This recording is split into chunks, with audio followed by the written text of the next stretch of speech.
বাবা, বাজারে যাচ্ছিস নাকি? হ্যাঁ গো বাবা, আমি বাজারে যাচ্ছি। এই তো হাতে বাজারের ব্যাগ নিয়ে দাঁড়িয়ে আছি। দৃষ্টিশক্তি কমে গেছে রে। বয়সটা তো অনেক হলো, তাই জন্যই বুঝতে পারি নাই। বাবা, আমি তো সবই জানি, সেজন্য তো আমি কিছু বলিনি। আচ্ছা, তুমি বসে বসে বিশ্রাম নাও। আমি বাজারটা চট করে আনি, হ্যাঁ? তারপর আবার মাছ ধরতে যেতে হবে তো। যা যা, তুই বাজারটা করে নিয়ে আয়। আর বাবা, পারলে আজকে একটু শাক নিয়ে আসবি, লাল শাক, কেমন? বাবা, আমি পারলে এমন যে কোনো শাক নিয়ে আসবো, তবে লাল শাকের প্রচুর দাম। লাল শাক তো আমাদের দেশে হয় না। আগে পাশের দেশ থেকে আসতো, অনেক বছর হলো। কিছু ঝামেলার জন্য ব্যবসায়ীগণ আমাদের দেশে আর লাল শাক বিক্রি করে না। যদিও একটু পাওয়া যায়, দাম অনেক বেশি হয়ে যায়। আচ্ছা বাবা, তুই যেটা ভালো বুঝবি সেটাই আনিস। আমি তো সব কিছুই খাওয়া দাওয়া করি। আচ্ছা বাবা, আমি বাজার করতে যাচ্ছি। তুমি যদি শুয়ে পড়ো তাহলে দরজাটা একটু দিয়ে দিও, কেমন? হ্যাঁ বাবা, আমি সব করে নেব, তুই নিশ্চিন্তে যা। আরে এসো এসো তারক কাকা, কি সবজি নেবে তুমি? আজকে সব ভালো ভালো তরতাজা সবজি। কি বলছিস? আজকে সব ভালো ভালো তরতাজা সবজি? অন্যদিন কি ভালো হয় না নাকি রে? এটা আবার কেমন কথা বলছো তুমি? আমার প্রত্যেক দিনকার জিনিস তুমি তো নিয়ে যাও, জানোই তো সব কিছু তরতাজা। তুই কথাটা এমনভাবে বললি যেন মনে হলো যে অন্য দিনেরগুলো ভালো নয়, আজকেরটাই ভালো। কি যে বলো না তুমি! আমার শাকসবজি সবসময় ভালো পাবে। একটা শাকসবজি খারাপ হয়ে গেলে আমি বিক্রি করি না। পটল কত করে দিচ্ছিস? পটল 40 টাকা কিলো, আর ঢ্যাঁড়স 45 টাকা। আগেই বলে দিলাম তোমাকে, এক্ষুনি জিজ্ঞেস করবে আবার। বাবা, এত দাম! পটল দিয়ে দে 1 কিলো, 30 টাকা দিচ্ছি। ঢ্যাঁড়স আজকে লাগবে না। তারক কাকা, তা বললে হয় নাকি? 30 টাকা দিলে কেমন করে হবে? তুমি আমাকে অন্তত 35 টাকা দাও। না না, আমি 30 টাকা থেকে একটা টাকাও বেশি দেব না। আমাকে 1 কিলো পটল তুলে দে, 30 টাকা দিচ্ছি। তাহলে হবে না কাকু, অন্য জায়গায় পারলে নিয়ে নাও, আমি দিতে পারবো না। বাবা, তোর তো দেখছি বেশ দেমাক হয়েছে। ঠিক আছে, 35 টাকাই দিচ্ছি, দিয়ে দে। কাকা, দেমাকের কিছু নেই। আমি ব্যবসা করতে এসেছি, লস করতে আসিনি। তাও তো তোমার জন্য 5 টাকা ছাড়লাম। এই নাও ধরো, এই পটল দিয়ে দিচ্ছি আমি। ঠিক আছে ঠিক আছে, আমি একটু মজাই করছিলাম মাত্র। এনে ধর তোর টাকা।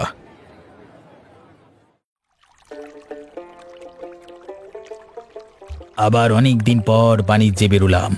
এই লাল শাক বেশ ভালো দামে বিক্রি হবে অন্য দেশে। আগের বার বাণিজ্যও বেশ ভালো লাভ হয়েছিল, আশা করি আগের বারের তুলনায় আরো বেশি হবে এবারে। কারণ লাল শাকের পরিমাণও বেশি হোক হোক, এটাই তো চাই। কি হলো ব্যাপারটা? আমি তো কিছুই বুঝতে পারছি না, এত জোরে ধাক্কা কিভাবে লাগলো? এখানে তো কোনো পাহাড় বা শিলা দেখতে পাচ্ছি না।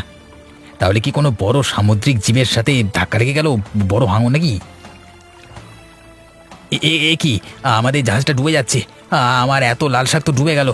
না না, আগে নিজেকে বাঁচতে হবে, ব্যবসা বাণিজ্য বেঁচে থাকলে আবার হবে, জীবন ফিরে পাওয়া যাবে না ওরে বাবা। দাদা, সবজির দাম কেমন কি রেখেছো গো? আর শাক পাওয়া যাবে? সবজির দাম মোটামুটি আছে, পটল 40 টাকা, ঢ্যাঁড়স 45 টাকা। কি নেবে? আচ্ছা, আমাকে 500 পটল দিয়ে দাও। আর যেটা বলছিলাম, শাক পাওয়া যাবে?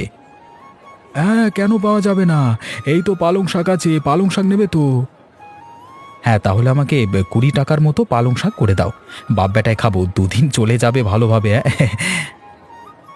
আচ্ছা আচ্ছা, আমি দিয়ে দিচ্ছি, একটু অপেক্ষা করেন। আপনার ব্যাগে সব কিছু ভরে দিচ্ছি। এই যে আমি ধরে আছি দাদা, তুমি শুধু ভরে দাও, তবে শাকটা ভালো হবে তো? তুমি তো আমার দোকানের মাল খাও, জানো তো কেমন জিনিস বিক্রি করি, ধারণা তো হয়েছে। তাহলে তুমিই বলো না, আমার শাক কেমন হবে? আরে দাদা, তুমি ব্যাপারটাকে এত গুরুত্ব দিচ্ছ কেন? আমি তো এমনিই জিজ্ঞাসা করলাম। এই নাও, ধরো তোমার টাকা। না না, সব কিছুতেই আর কি আমি পছন্দ করি, তবে ব্যবসা বাণিজ্য নিয়ে পছন্দ করি না। আচ্ছা আচ্ছা, বুঝতে পেরেছি। তা বলছি, তুমি লাল শাক বিক্রি করছো নাকি? কত দাম যাচ্ছে তার? না ভাই, আমি লাল শাক বিক্রি করি না। আমাদের দেশে পাওয়া যায় না, নিতে গেলে আমাকে বলতে পারো, বেশি টাকা দিয়ে আমি অর্ডার দিয়ে আনিয়ে দেবো। এমনিতে আসবে না, অনেক বেশি টাকা দিতে হবে। না না, আমরা আবার ওসব খেতে পারি নাকি? আমি তো শুধু জিজ্ঞেস করছি তোমাকে। আচ্ছা ঠিক আছে, এখন আমি আসি, হ্যাঁ।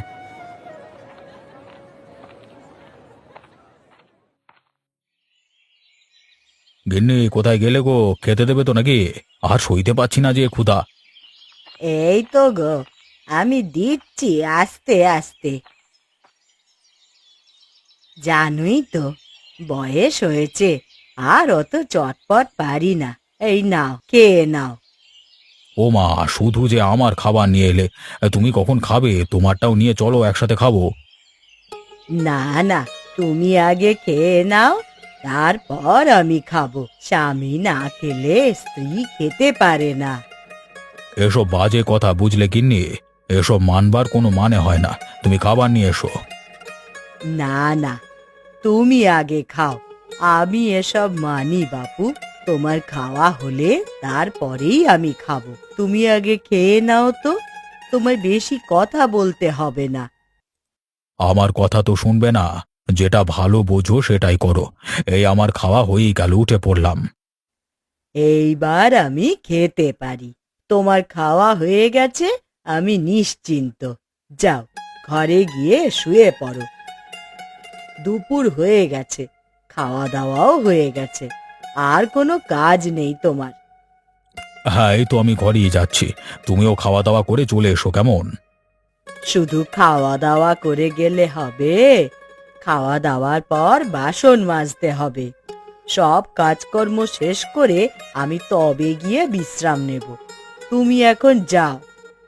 আচ্ছা ঠিক আছে গিন্নি, তোমার সব কাজ শেষ করে তুমি এসো, কেমন? কিরে সজল, মাছ ধরতে যাচ্ছিস নাকি? হ্যাঁ গো খুড়ো, মাছ ধরতে যাচ্ছি।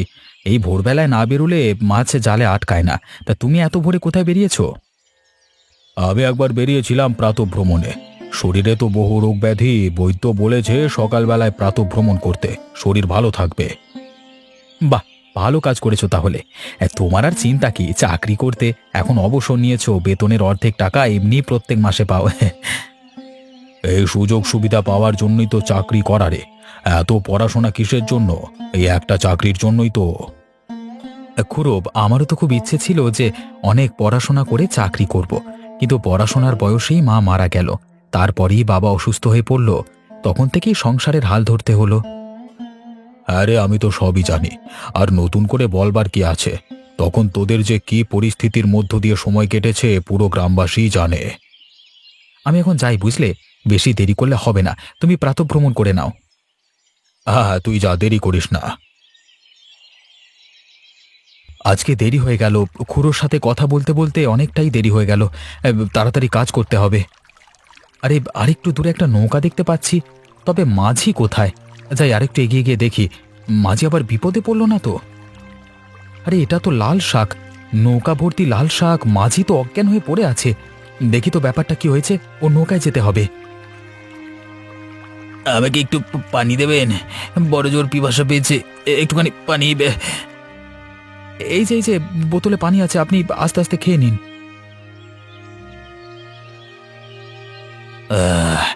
এখন অনেকটা স্বস্তি লাগছে। আপনি ঠিক সময় এসেছেন, না হলে আমি হয়তো মরিয়ে যেতাম। আপনি খেয়ে কোত্থেকে এসেছেন?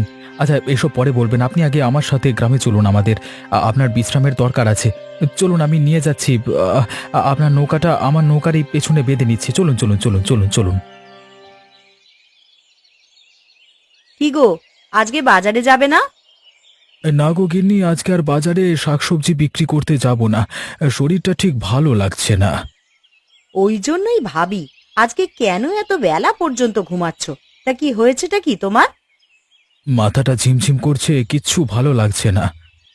রোজই তো রাত করে ঘুমাও, আবার ভোরবেলায় বেরিয়ে পড়ো। তোমার ঘুম ভালো হচ্ছে না, এই জন্যই তো মাথা ঝিমঝিম করছে। মাথায় লাগছে তোমার। হ্যাঁ গো গিন্নি, ওটাই হবে। একদিন ভালোভাবে ঘুমিয়ে নিলেই ঠিক হয়ে যাবে। ওই জন্যই ভেবেছি আজকে বিশ্রাম নেব। আচ্ছা ঠিক আছে, তুমি দাঁতন করে নাও। আমি কড়া করে চা করে দিচ্ছি, খেয়ে দেখো, মাথার যন্ত্রণা এক্কেবারে ভালো হয়ে যাবে। হ্যাঁ তুমি তাই করো। তুমি আগে উঠানটা ঝাড় দিয়ে দাও। একটা একটা করে কাজ শেষ করে ফেলো। আমি তো আজকে বাড়িতে আছি, অত তাড়া নেই। হ্যাঁ গো, সে আমি জানি। আগে ঝাঁট দিয়ে নি, তারপরে কড়া করে তোমার জন্য চা বানিয়ে দেবো। দুজনে মিলে একসাথে বসেই আর চা খাবো। কতদিন পরে এভাবে নিশ্চিন্তে একটু বসে আছি। না হলেই তো তাড়াহুড়ো করে এই কাজ নিয়ে সারাদিন চিন্তিত। এই জন্যই তো তোমায় বলি, সপ্তাহে অন্তত একদিন করে ছুটি নিও। নিজের পরিবারকে সেই সময়টা দেবে, দেখবে মন ভালো থাকবে। সপ্তাহের বাকি 6টা দিন ভালোভাবে কাজ হবে তাহলে। না গো গিন্নি, এখন ওরকম করলে হবে না। এই বয়সে ভালোভাবে টাকা উপার্জন করে জমিয়ে রাখতে হবে, বয়সকালে কাজে লাগবে। সবকিছু চিন্তা করেই রেখেছি আমি। হ্যাঁ হ্যাঁ, আমি জানি তুমি একটু বেশি ভবিষ্যতের কথা চিন্তা করো। না বলবো না, ভালোই করো। তোমার চিন্তা ভাবনাগুলো সফল হোক। আপনি এই গাছের তলায় বসুন, এবার বলুন আপনার সাথে কি ঘটেছে। আমি এই দেশের মানুষ নই, আমি অন্য দেশে থাকি এবং সেখান থেকেই লাল শাকের ব্যবসা করি। এইরকম এবারও জাহাজ বোঝাই করে শাক নিয়ে বেরিয়েছিলাম বাণিজ্য করতে। বাণিজ্য করতে বেরিয়েছিলেন তো ঠিক আছে, তবে আপনার জাহাজ ডুবলো কিভাবে?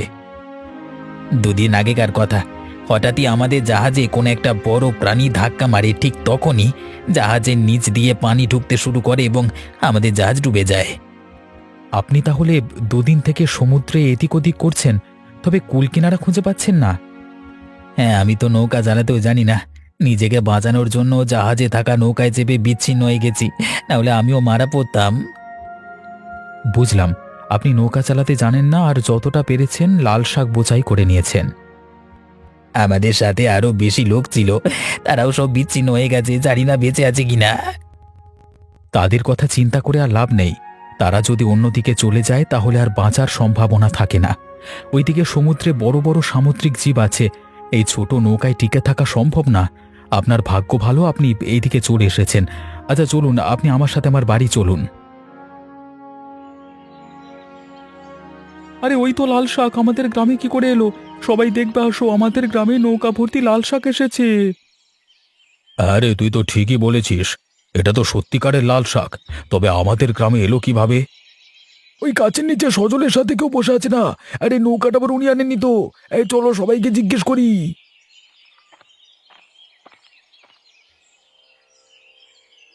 সজল, এই লাল নৌকা কোত্থেকে এসেছে তুই জানিস? হ্যাঁ, আমি জানি কোথা থেকে এসেছে। এই যে মলয়বাবুর নৌকা। ইনি একজন বিদেশি ব্যবসায়ী, ব্যবসা করতে যাচ্ছিলেন লাল শাক নিয়ে। ওনার জাহাজ ডুবে গেছে।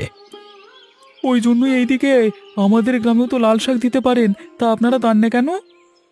এই তোমরা এখন চুপ করো তো। ওনার এখন অবস্থা ভালো নয়, আর তোমরা প্রশ্নের উপর প্রশ্ন করে যাচ্ছ। আমি আপনাদের সবকিছু বলবো, আমাকে একটু সময় দিন। এখন আমি ভালোভাবে কথা বলতে পারছি না। ঠিক আছে ঠিক আছে, আপনি বিশ্রাম করুন, কোনো অসুবিধে নেই। আমরা পরে আপনার সাথে কথা বলবো। মলয়বাবু, আপনি আমার সাথে আমার বাড়ি চলুন, ওখানে বিশ্রাম নেবেন। সজল, তোমাদের বাড়ি নিয়ে যাও। তোমাদের বাড়িতে আমরা বিকালের দিকে যাব সব কথা শুনতে। হ্যাঁ, এখন এখন যাও যাও, এখন যাও। হ্যাঁ।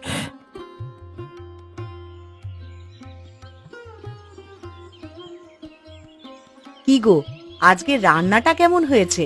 খুব হালকার উপর দিয়ে রান্না করেছি। হ্যাঁ, ভালোই করেছো। শরীরটাও তেমন ভালো নয়, হালকা রান্না করেছো, ভালোই হয়েছে। হালকা রান্নাটা নয় ভালো হয়েছে, তবে রান্নার স্বাদ কেমন হয়েছে? ও নিয়ে কোনো কথাই হবে না, তুমি যে রান্নাই করো মুখে লেগে থাকে। দেখো না, এরই মধ্যে আমার খাওয়া শেষ হয়ে গেল। সেটাই তো দেখছি গো, তুমি তো এত তাড়াতাড়ি খাও না। আর আজকে এর মধ্যেই খাবার শেষ হয়ে গেল। তুমি আরেকটু নেবে? না না, নিতে পারবো না, আমার পেট ভরে গেছে। আমি এবার উঠলাম, একটু বাইরে থেকে ঘুরে আসবো আমি। এই যে তোমার শরীর খারাপ, আবার বাইরে যাবে কেন? তুমি এখন একটু ঘুমিয়ে পড়ো, ঘুম থেকে উঠে না হয়। না গো গিন্নি, বাইরে না গেলে খাবারগুলো হজম হয় না। একটু তো বাইরে আড্ডা দিয়ে আসতেই হবে। হ্যাঁ, সেটাই বলো না বাপু, তোমার আড্ডা দেওয়াটা আগে, শরীরের কথা তো আর ভাববে না। কেন গিন্নি, আমি তো শরীরের কথা ভাবি। ওই জন্যই তো আজকে আর সকাল সকাল উঠে বাজারে গেলাম না। হ্যাঁ হ্যাঁ, আমার জানা আছে তুমি কত তোমার শরীরের খেয়াল রাখো। এখন বেশি বকবক না করে যাও দেখি, তাড়াতাড়ি বাড়িতে আসবে। হ্যাঁ গো গিন্নি, আমি এই যাব আর এই আসবো। আমি আসছি, হ্যাঁ।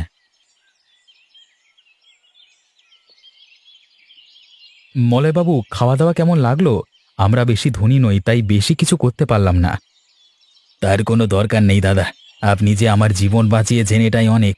তারপর আবার এত সাহায্য করেছেন। একজন মানুষ হয়ে আরেকজন মানুষের জীবন বাঁচানো তো একটা মানুষের কর্তব্য। এটা তো মনুষ্যত্ববোধ। এই মনুষ্যত্ববোধ এখন আর মানুষের মধ্যে নেই, কিন্তু আপনাদের সকলকে দেখে খুব ভালো লাগলো। মলেবাবু, আপনার এই লাল শাক আমার বাড়ির দাওয়াতেই রেখে দিয়েছি, কেমন? ওগুলো আমার আর প্রয়োজন নেই। আমার জীবন রক্ষা হয়েছে, এটাই অনেক। এটা আমি এই গ্রামকেই দিয়ে যাব, তোমরা সকলে ভাগ করে নেবে। আর বাবা সজল, খাওয়া দাওয়া তো হয়ে গেছে, এখন আর বিশ্রাম করে নে না একটুখানি। আর ওই বাবুটাকেও বল একটু ঘুমিয়ে নিতে। এই দুপুরবেলায় আপনারা ঘুমান? হ্যাঁ, আমাদের এখানে তো এরকমই, মানে দুপুরবেলায় খাওয়া দাওয়ার পর সবাই একবারটি ঘুমিয়ে নেয়, তাহলে শরীর একদম চাঙ্গা থাকবে বিকেলে। কেন আপনাদের ওখানে মানে? না না, আমাদের ওখানে এরকম ভাবে মানে খাওয়ার পর ঘুমায় না কেউ। ওখানে সবাই কাজে ব্যস্ত থাকে, রাত্রে তাড়াতাড়ি ঘুমিয়ে যায়। ওই রে বাবা, তোরা কোনো সারা শব্দ দিলি না, বাইরে নেয় নাকি, বেরিয়ে গেছিস? না বাবা, দাওয়াতেই বসে আছি। মলয়বাবু দুপুরে ঘুমান না, তাই জন্যই বসে একটু গল্প করছি। তুমি ঘুমিয়ে যাও বাবা।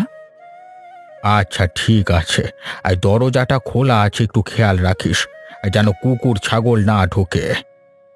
তুমি নিশ্চিন্তে ঘুমাও, আমি তো দাওয়ায় বসে আছি। জয় দাদা, আরে ও জয় দাদা, কোথায় যাচ্ছ গো এরকম দুপুরের সময়? এই গ্রামের মাচায় গিয়ে বসবো, যদি কেউ আসে একটু আড্ডা দেবো। আজকাল ঘরে থাকতে মন চাইছে না। তুমি তাহলে এখানে এসে আমাদের বাড়ির দাওয়ায় বসো, আমরা দুজনে মিলে গল্পই করছি। আচ্ছা, আপনি কিছু মনে করবেন না, কিন্তু আপনাকে তো ঠিক চিনতে পারলাম না। সজল, তোর কোনো আত্মীয় নাকি? না না, ইনি একজন বিদেশি ব্যবসায়ী। আজকে ভোরে যখন মাছ ধরতে গিয়েছিলাম তখন এনাকে নৌকায় অজ্ঞান অবস্থায় পেয়েছিলাম। এনাকে তো আমি উদ্ধার করলাম। হ্যাঁ, আমি একজন ব্যবসায়ী, তবে আপনার নাম জানলে ভালো হতো। আমার নাম জয়, এই গ্রামের বাজারে শাকসবজি বিক্রি করি। বাহ, তাহলে তো ভালোই হলো, আপনার সাথে যোগাযোগ রইল। এবার কিন্তু আমি লাল শাক এই দেশেও আনবো, আর আপনাকেই দেবো কিন্তু। হ্যাঁ অবশ্যই, আনবেন আনবেন, আমি নেব, তবে দামটা একটু ঠিকঠাক রাখতে হবে, বেশি দাম হলে কেউ কিনবে না। আমি এক জাহাজ ভর্তি করে আনবো, তাহলে কি দাম বেশি হয়? নিশ্চয়ই হবে না। আর এবারের আমি কিছু উদ্ধার করে রেখেছিলাম, ওটা সমস্ত গ্রামকে ভাগ করে দেব বিনামূল্যে, ঠিক আছে? সত্যি আপনার লাল শাক বিনামূল্যে দেবেন আপনি? এই গ্রামের বাসিন্দা আমার জীবন বাঁচিয়েছে, টাকা নিশ্চয়ই জীবনের থেকে বেশি মূল্যবান নয়। একবার নয়, বিনামূল্যে সবাইকে খাওয়ালাম। মলয়বাবু খুব ভালো মনের মানুষ। জয় দাদা, তাহলে তুমি আজকে যাওয়ার পথে এসব লাল শাক নিয়ে যেও। কালকে সকালে হাটে যে যে তোমার কাছ থেকে শাকসবজি কিনে নেবে তাদের একটু একটু করে দিও। হ্যাঁ অবশ্যই, তাহলে পরের বার থেকে আমাদের গ্রামেও লাল শাক আসবে। অনেক বছর পর আবার আমাদের গ্রাম লাল শাকের স্বাদ পাবে, আমার ভেবেই আনন্দ হচ্ছে। আর ভাবতে হবে না, এবার সত্যি সত্যি এটা ঘটবে। তোমরা শুধু আমাদের সাহায্য করো, তাহলেই হবে। আমাদের যারা সাহায্য করে আমরা তাদের জীবন দিয়ে হলেও সাহায্য করি, এই নিয়ে আপনি নিশ্চিন্তে থাকুন। মনুষ্যত্ববোধটুকু আমাদের গ্রামের অশিক্ষিত মানুষদের একটু হলেও আছে।